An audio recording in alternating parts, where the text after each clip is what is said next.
For today's video ngayon mga pre is ipapakita ko sa inyo kung ano yung ginawa ko sa aking Raider FI for the past couple of months.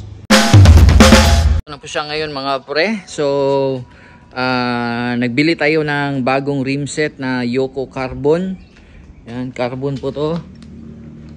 Ayan, Yoko Carbon po. Bagong carbon rim set natin, kulay black. Carbon nga eh. Pinalitan natin yung silver natin na Yoko Excellent Rim. So ano yung masasabi nyo mga pre? Ayan, napakaangas na ngayon.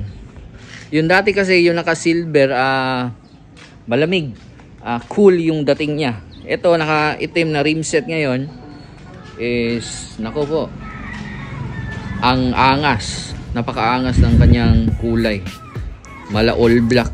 Tinanggal ko yung kaha niya kasi nilinisan ko pa. So ito na yung tindig niya ngayon mga pre, kulay itim.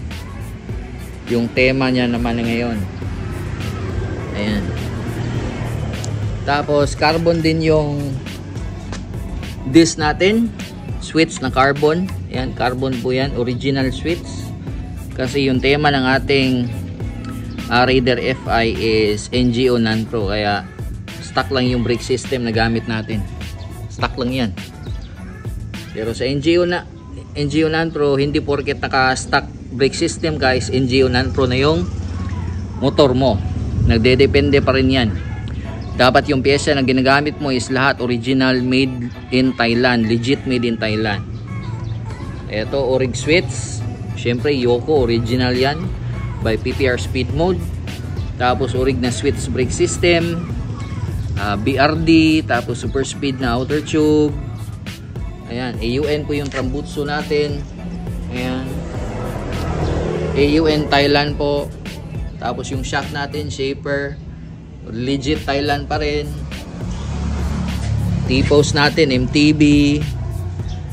Yan, handlebar natin, NUI.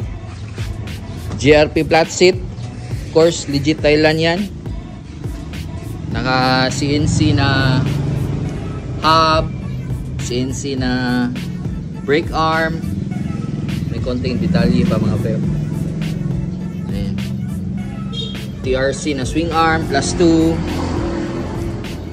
Ayan.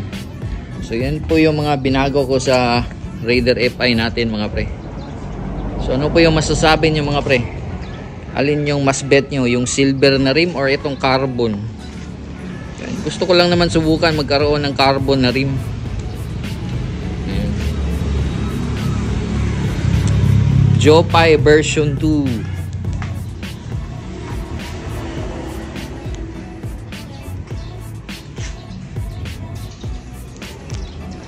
CNC sprocket.